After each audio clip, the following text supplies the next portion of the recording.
what we are doing, we are trying to take the value from the user during runtime, but this will not be the right way of running it, because now if someone has to run the script, then they have to manually run and enter or pass some value. But let's assume you are trying to write a script wherein you want to run it automatically or again and again. So in that case, if you use read, what will happen? It will type of stuck, or it will get stuck, or it will wait. It will never execute. This is where there are two ways where you can pass a value to the script. This is one way. So the other way of passing a value to the script is what we call it as command line arguments. This is where if you are running a script, so far what did we do? We just called the script. So if I have to write a script, then I'll just say the script name. That's it. But we didn't pass any argument.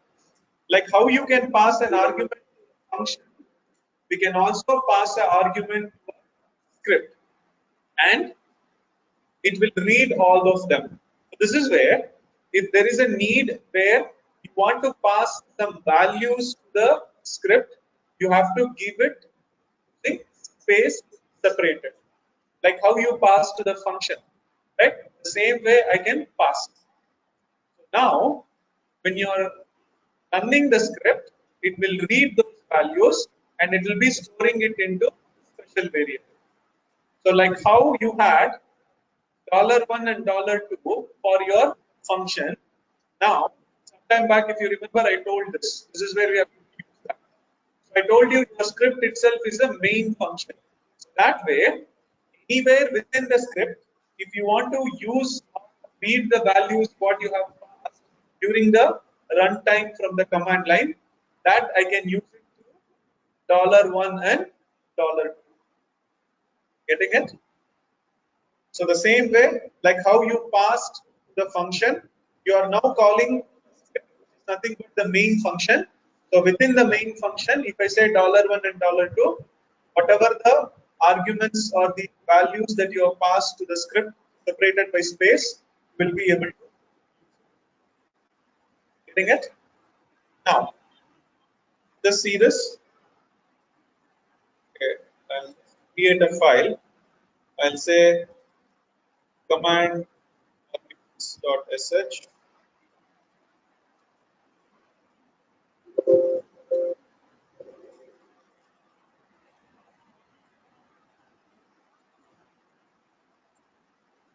Okay, so here I'll just do one thing. I'll just say echo first parameter equal to $1,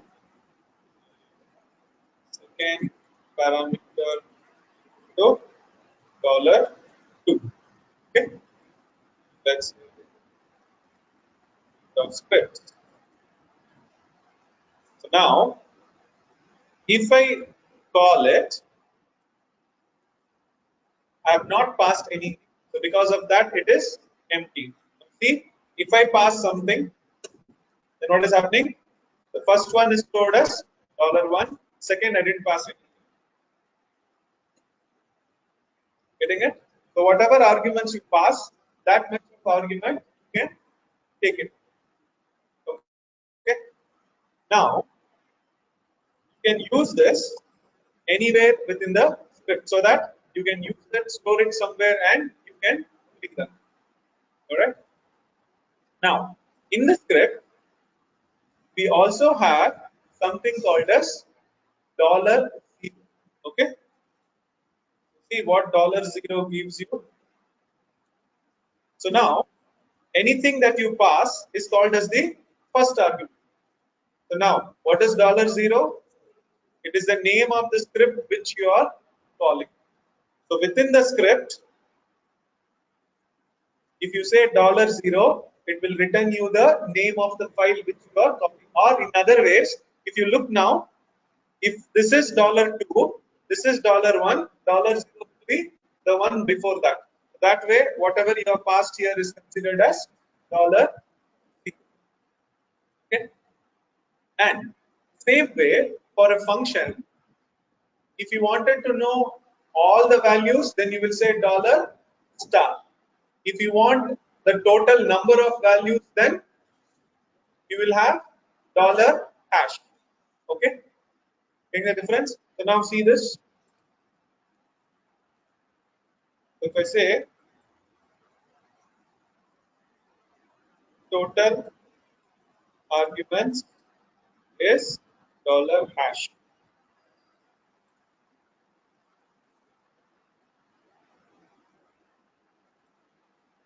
You can see 0 is this, $1 is 1, $2 is 2. Total how many? It's not considering the dollars. From here, whatever you are going to give is what it is going to consider. Okay. Now, the same thing, let's assume if I want to take average of whatever values I have passed. Okay, or let's just take a simple example. I want to run a script which will do addition. Okay, so which will do the sum. So now, if I pass two values, it should say what? The sum of it. Okay, that way, for doing the sum, at least I need two values. Anything less than that, it will not work out. So here, what I can do, let it run all those things. Now, first, if I want, I can do a condition. What is that? If dollar hash is less than or equal to what? 1, then I should say what? Echo, say need minimum values. Okay. Else I should say what? Sum equal to expr $1 plus dollar. Okay. Then I can just say echo dollar. Okay.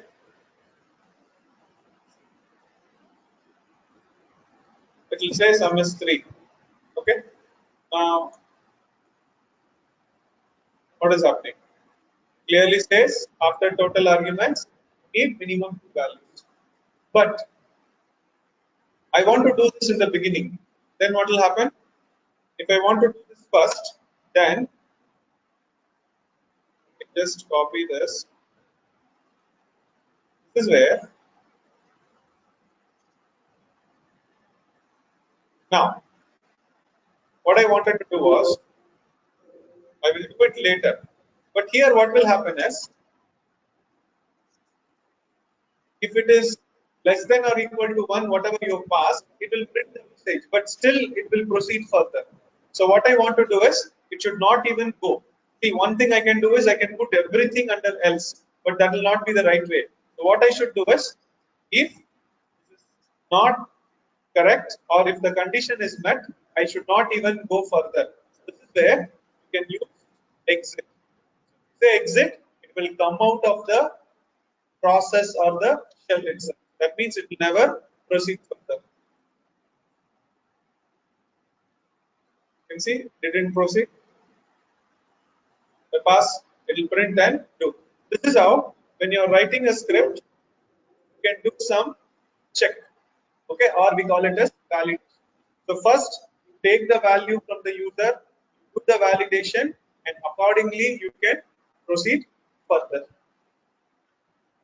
Okay, got it? Now, same way, try to write the program which will take the values from the arguments and it will do the average. That's it. All I'm saying is whatever values I'm passing, it should take the values and do the average. If I pass anything less than 2, then it should say I cannot find the average. Okay? Can you write?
Okay, have a look. So what does that have done? I'm just writing a function which will give me help message. Okay. Now this is where first what is that I'm checking? Checking whether if it is less than or equal to 1, then I'm saying need minimum 2 arguments and I'm calling this function. What will happen? It will print this usages like this. And after that, if it is okay, then I'll proceed further. And then I'm taking for, this is where I'm going to say dollar star, which is nothing but all the arguments I've given. And for each one of them, I'm going to get in one by one. Got it? This is how you can write lot of functions. For example, now you have written a script, you don't know how to run the script, or not you, if someone else doesn't. That's the reason most of the scripts or commands, if you see, you will say hyphen help or hyphen help, right? So if you run it, it will give you some message like this is how you have to use. What will they do? They will do something like this. Even if I want, I can do the same thing. Where now I can write one condition which will say if, okay, let's assume that if you are passing a value, okay, if $1 is equal to, let's assume hyphen help or hyphen h, okay, then what should I do? I should just call usage and exit. Okay, this way what will happen? If you don't know what to do, run the script, and if you say just say hyphen h, then it will try to give you this message saying that this is how you have to use. You have to say usage, script name, and arguments. Okay, so you can write your scripts. This is how you are going to write scripts wherein you are going to do some conditions, you are going to do some usage wherein it will be printing it properly. Got it? Getting the difference? This is how most of the programs, the script, whatever they write, they will add one function, keep on printing it. Okay.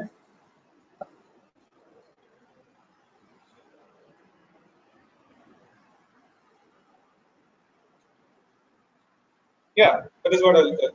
Now, the problem here is when you are entering some values, there is a limitation of it.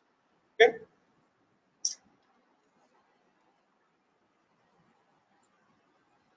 So there is a limitation on how many values you are going to pass. Okay. Typically, you can pass only 9 values. How much? You can pass only 9 values. See what will happen.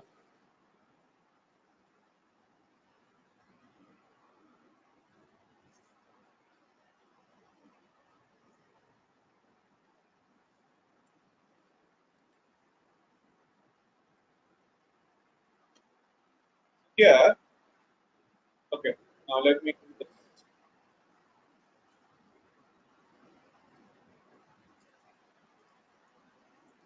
Third param dollar. So fourth param dollar. So param dollar.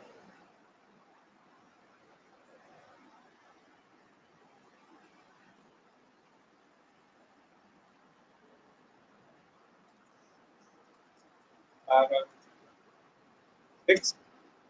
So param 7. So 8 param 8. So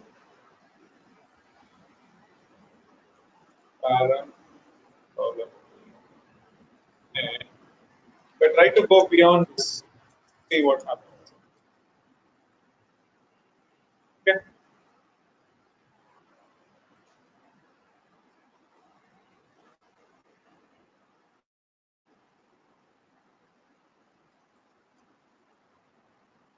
Okay.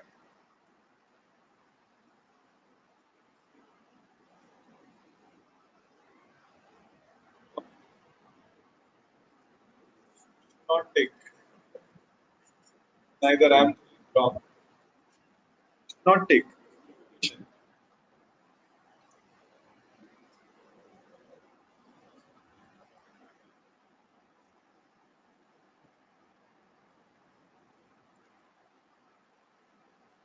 Oh,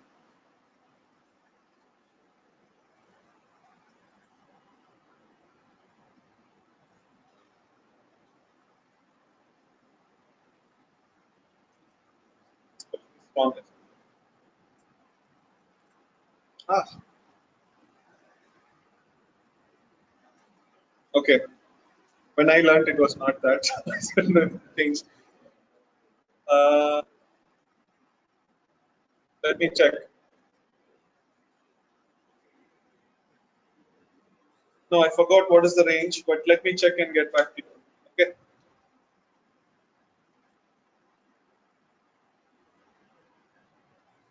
Let's say command line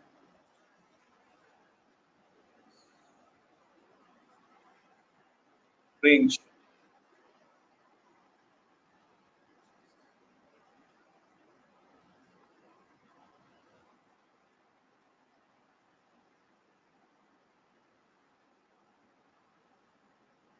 There's a limitation that I know.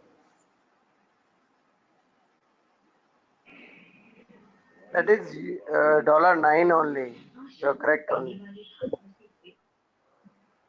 Okay, but how is it taking? I'm not sure.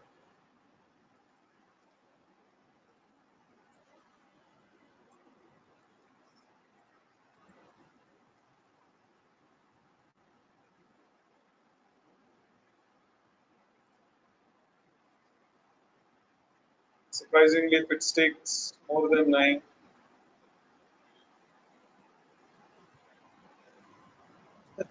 anyway, fine. Let's not waste time on it. It's actually a limitation, but probably is there some change or the bash? I don't know. Usually it will be only 9. We have to shift the value and then take. But anyway, it's good. They have more. But I have to see how much pass. Okay, let's try quickly increase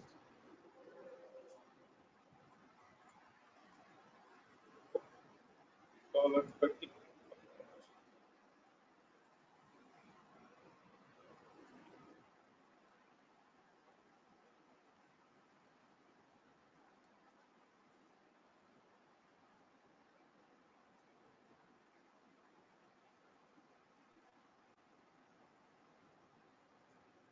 Let's see, 12, 30, 7. I don't know. Anyways, probably have to think it's been ages. Anyway, there was a limitation, but looks like there's no limitation now. Anyway, then let me skip that. Nothing to worry. Huh? Yeah, I don't know. I'm talking about, I don't know how many years back. Anyway, then if that's the case, don't worry. Take it. So dollar hash is Maybe total number. maybe we are running in Linux. Maybe that is the limitation for Unix. It is Linux only. Probably it could be on an older shell. Yeah, earlier we used to have sh, but let me try that. One last try. Sh.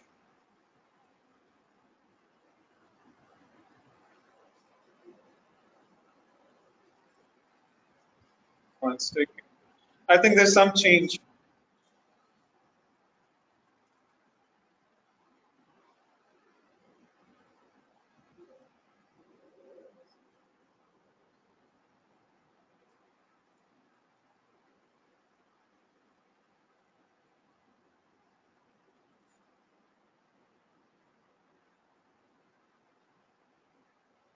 Okay, seems yeah, there seems to be some change. I need to see what it is.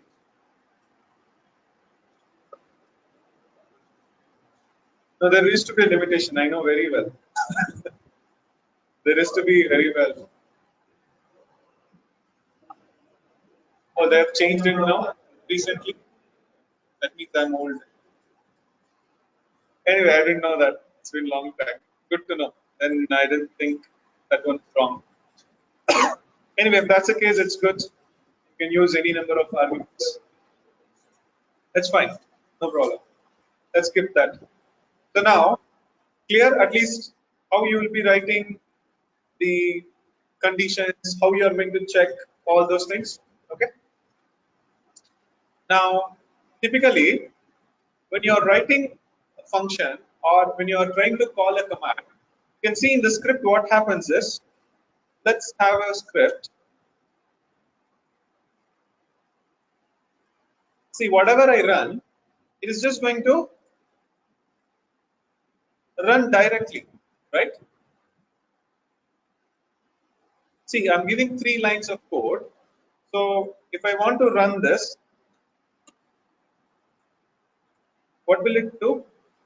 First, actually, you see, ls will give you everything. So that is what first line is, ls, which is giving me all the output. And then it is saying echo, hello. And after that, I'm saying date, which is nothing but this. This is where whatever you are running, it is trying to print everything on the screen.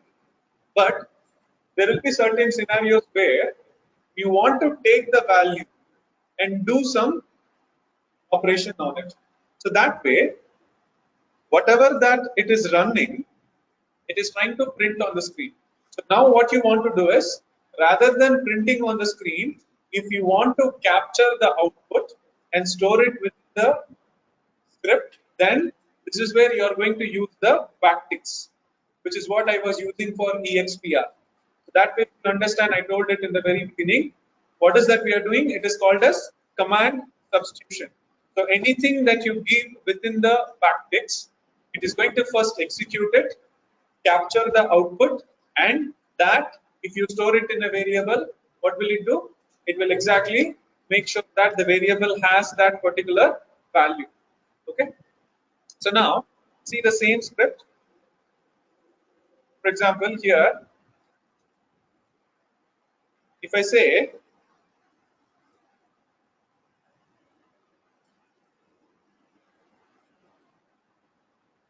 like this, what will it do?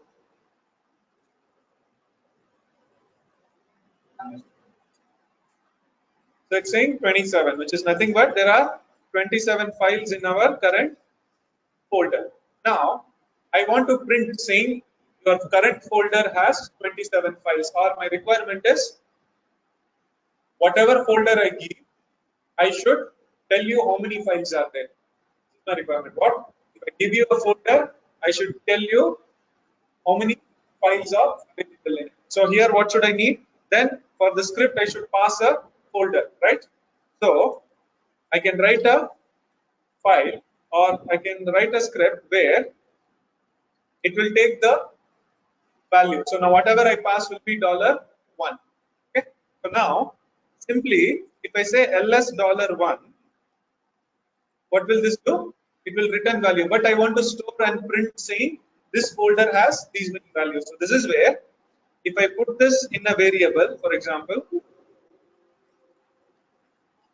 backticks, and close the backticks. So first it will execute it. The output of this will be stored. And since you are taking it as a variable on the left hand side, that will be assigned the value. Okay. So here I will say echo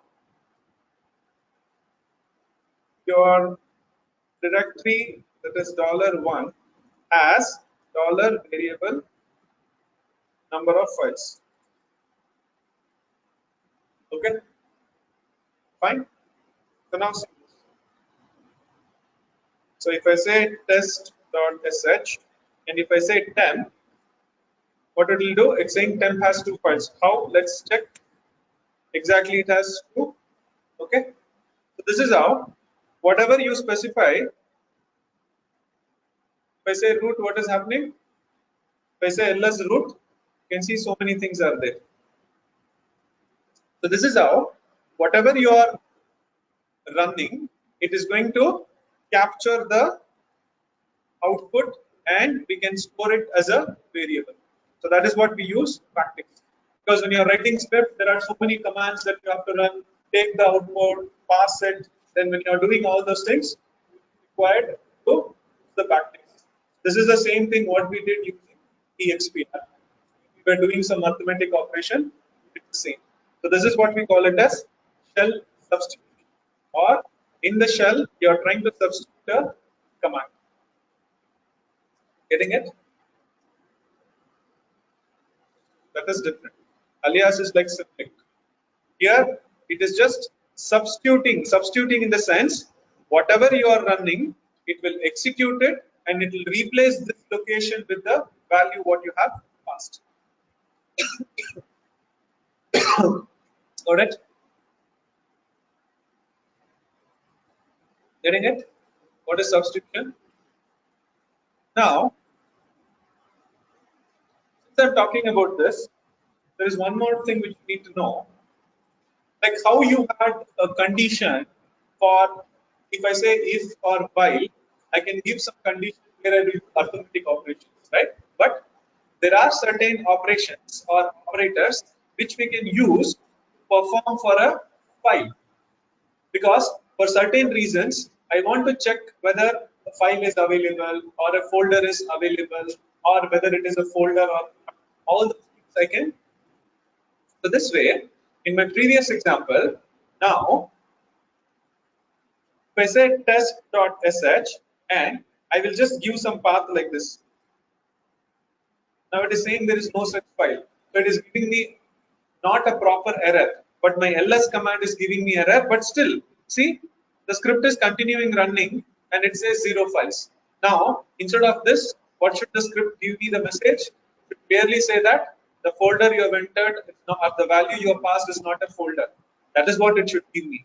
This is where I can use the condition in which these are the operators available. So this way, now, if you want to check whether whatever the value you have passed is whether a folder or not, then you can say -d.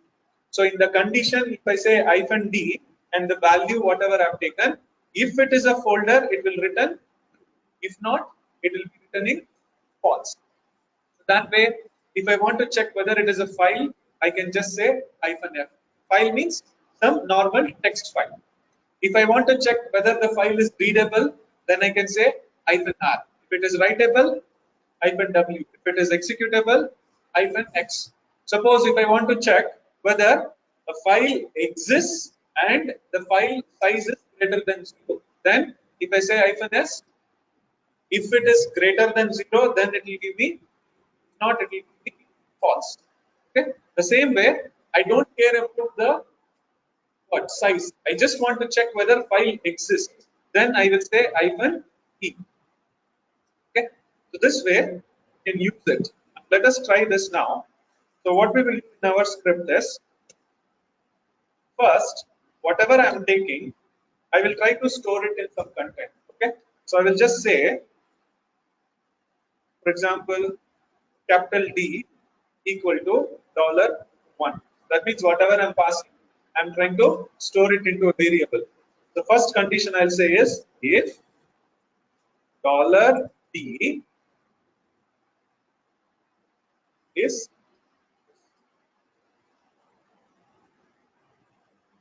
what is this? If this is a directory, then I should go. Okay, then I should go inside and do that. Okay, now if it is this, then I can, for example, let me just print a message. This is a directory. Okay, else I will say echo not a directory, and then I will say exit. Okay, you can do this way. And now let's try to run this.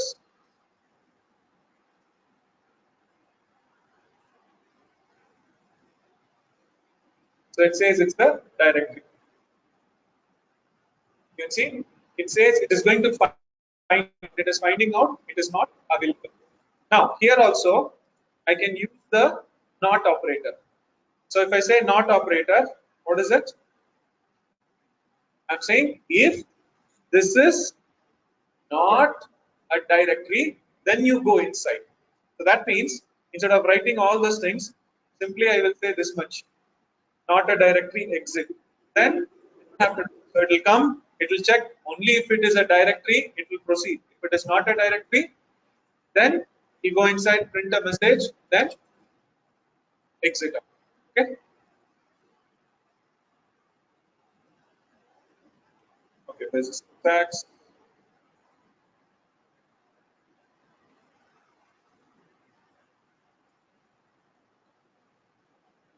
Got it?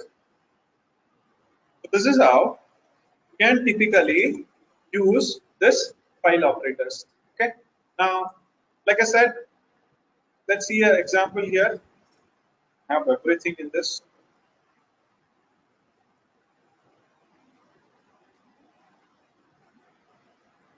So almost everything is available. So I'm just going to keep a file, and for that file, if it is read only, it will say read, and then whether it is write, whether it has execute permission, whether it is a file, it's a normal text file. If it is a directory, it will say it's a directory. If not, it will say this is not a directory. And then if the file size is 0, then it's going to check. If not, it is going to clearly tell. The same way, the file doesn't exist, it doesn't exist. If it exists, okay. Let me do all those things.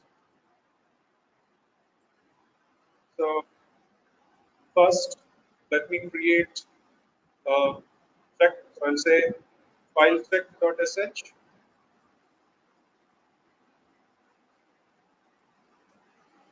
Let's see much more. Okay. Now, what was the file name? The file, right? I'm just hard coding. So let me first just touch this file. Okay. So this is the file. So now let's run this file check. Oh, some spelling mistake. Saying line 8.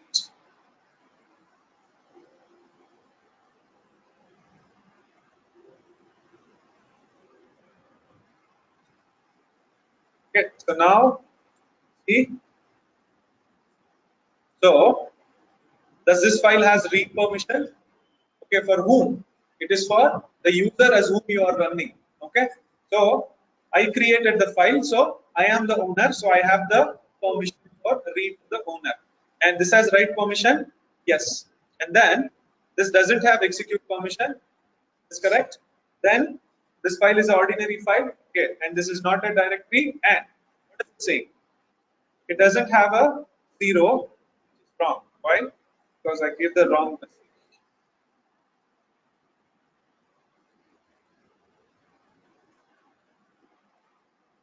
There is. So if here it should say not so, here it should say okay.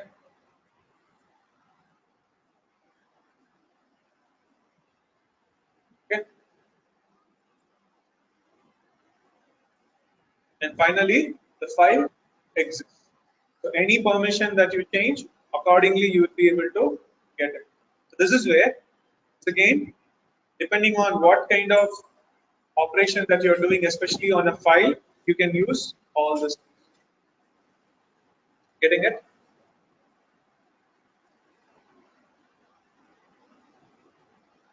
Clear?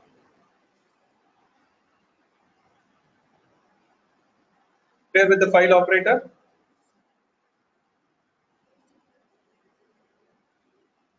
No, you Yes, cannot. sir. By default, it will check. So then you have to write.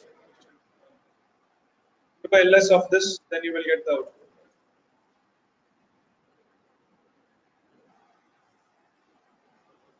Now, one last thing you need to know is in shell, there is something called as redirection. Especially again, if you remember in the beginning when I was going through Git and other functions, it would just redirect for fasting. So now when you say redirection, the first thing is output redirection. What is output redirection? You run some command, the output of that usually comes to the screen. Instead of that, if you want to redirect to somewhere else, you can put it to a file. So that is where if you say greater than, it will send it to a file. Okay. Now,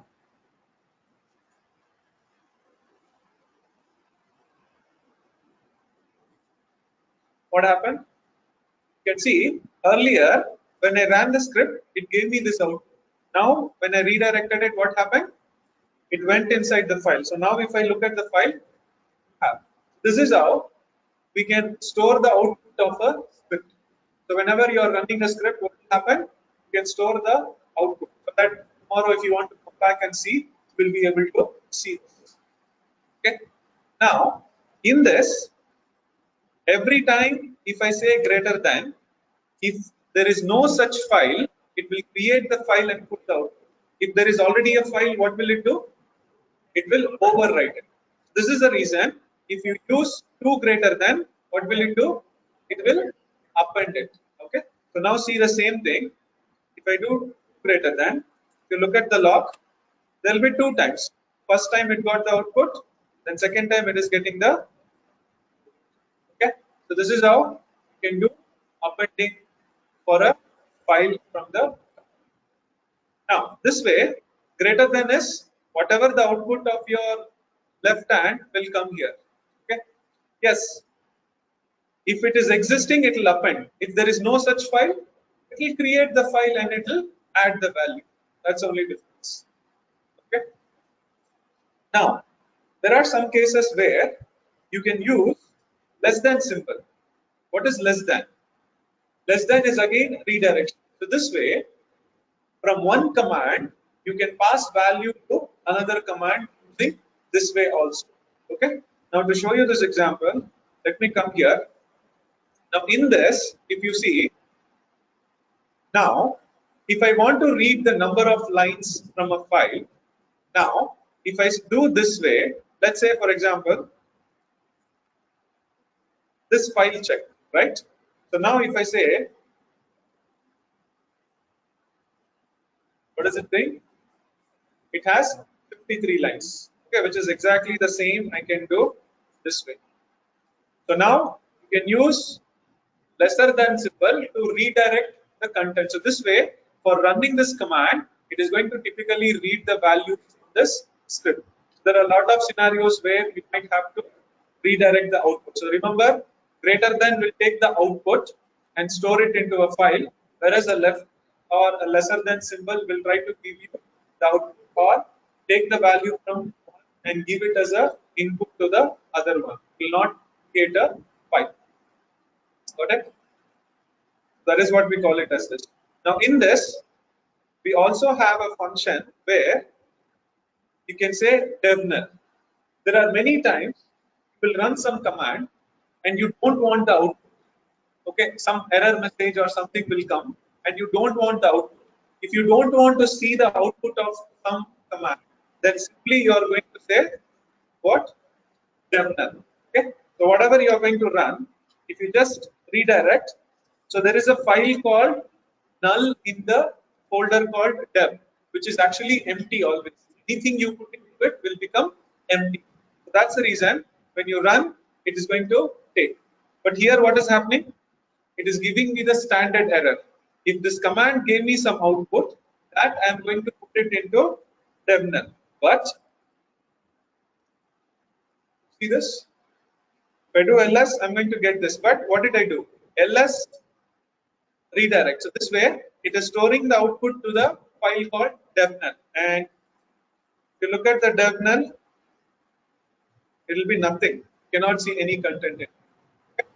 So this is where now, if you are running anything, it will give you the output to the devnull, which is called as standard output. But in case if you are getting an error, you are still going to get it on the screen. This is where in Linux, there is something called as what? 2 and 1, where 2 represents standard error and 1 represents standard output. Okay. So when you run this, what it is going to do? The output, it is going to store it into dev null, and in case if there is any error that you are going to get, that it is going to capture to your standard output.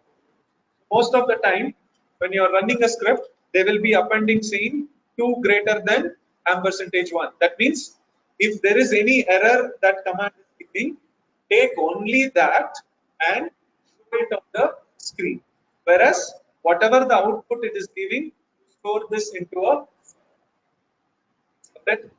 So remember this, sometimes you will see a script, they will run the shell script, they will redirect the output, but if it is giving some error, if you want to capture, then you will say at the end greater than %1. That means take the standard error. Sometimes if you are getting some error, that error, show it on the screen, which is what we call it as %1. Got it? Remember this. Okay. Adam, can you repeat the last line? See, when you are running some command or some script, typically there is a standard output which will come to the screen, and there is a standard error, because when you will be running some line will give you some error. Now, where are you going to capture? If everything is captured, then it will not be us. But if I redirect, what will happen? Everything will go to the file. This is where if I want only the output to go to the log file, and if there is any error being obtained and I want to show it onto the screen, then if I do this, 2 represents error. So when you are running this, if there is any standard error you are getting, that you are redirecting it to the standard output. So what is standard output? Screen or monitor. Okay, that is how it is going to take this up. Okay.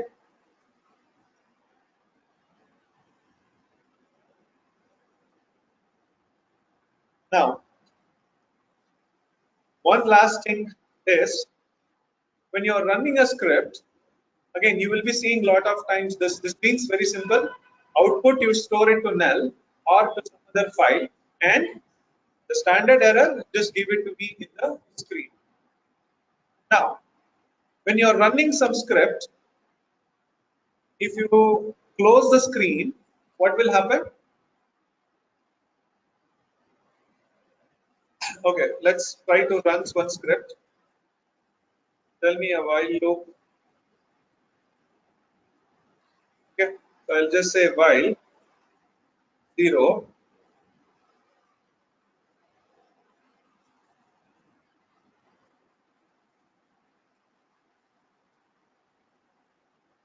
Okay.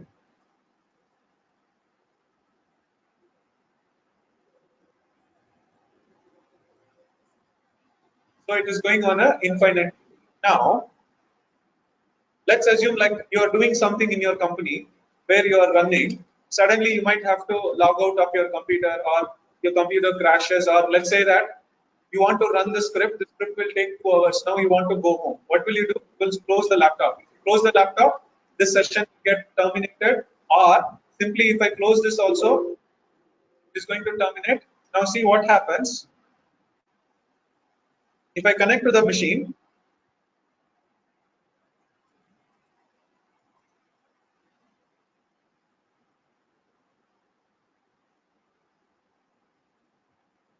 if I do PS, I do not see that script running. This is because I close that, the shell cancel, that shell invoke the style process that will also run. So this is where if you want to run some script without disrupting, then you will use something called as no hub. Okay. So now if I want to run something, I will say no hub followed by whatever the script I want to call. Okay. And now this is where I will say,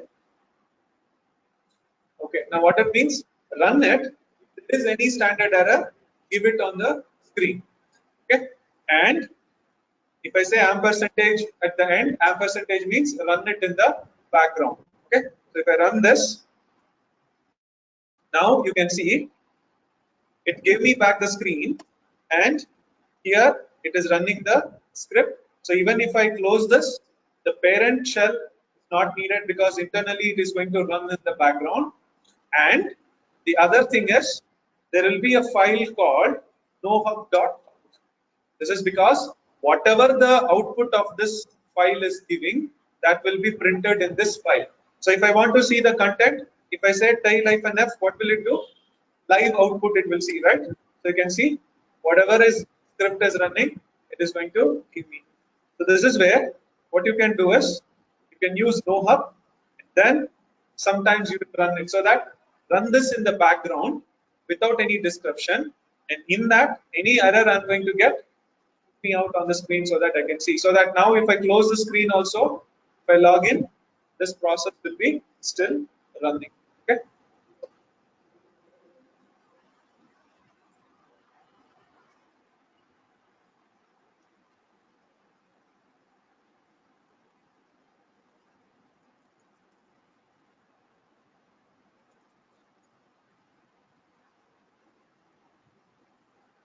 Okay, close that. Okay. So remember,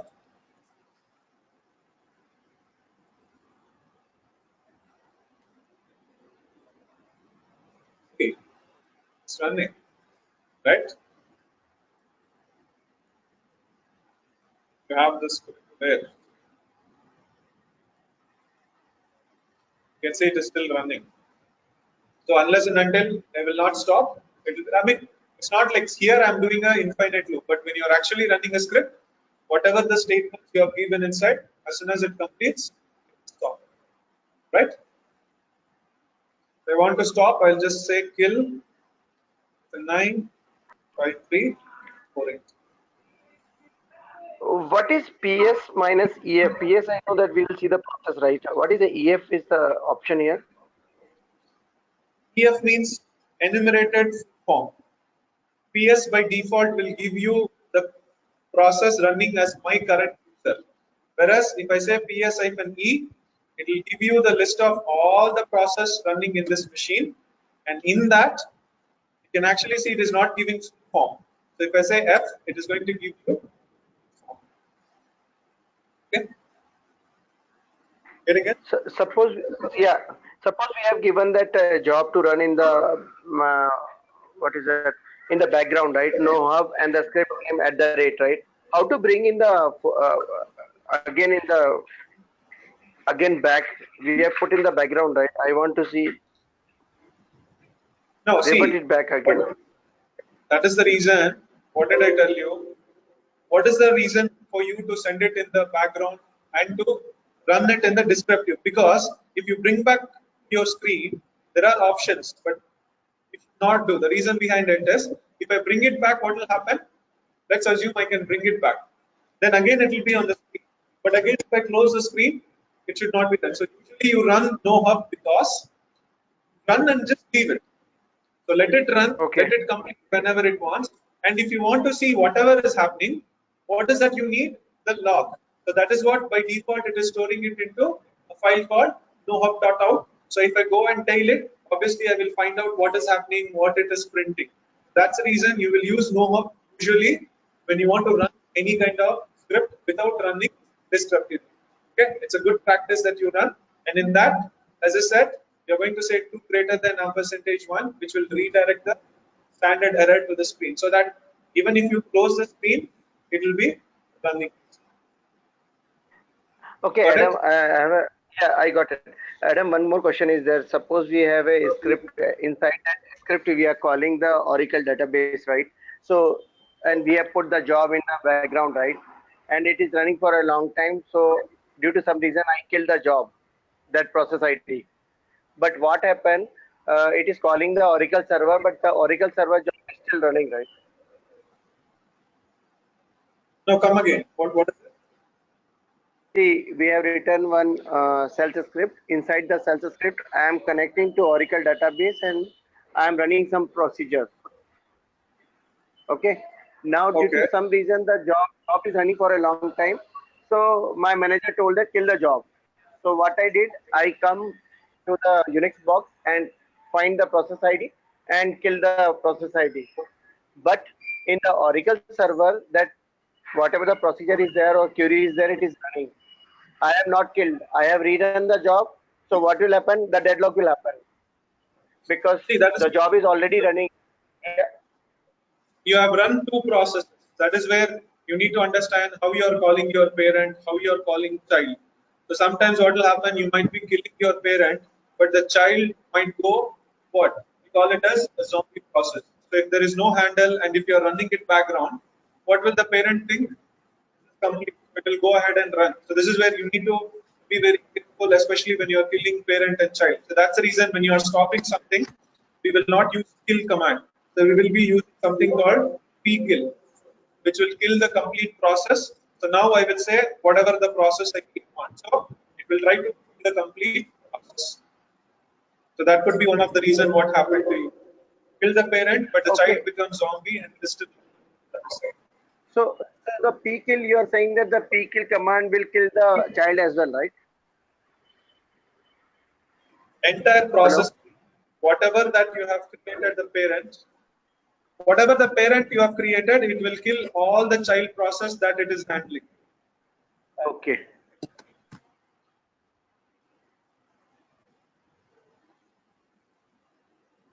Okay. Anyways, again, not going into vi editor, believe that everyone knows it is if you have done so far. Without it, it will not be done. Any questions?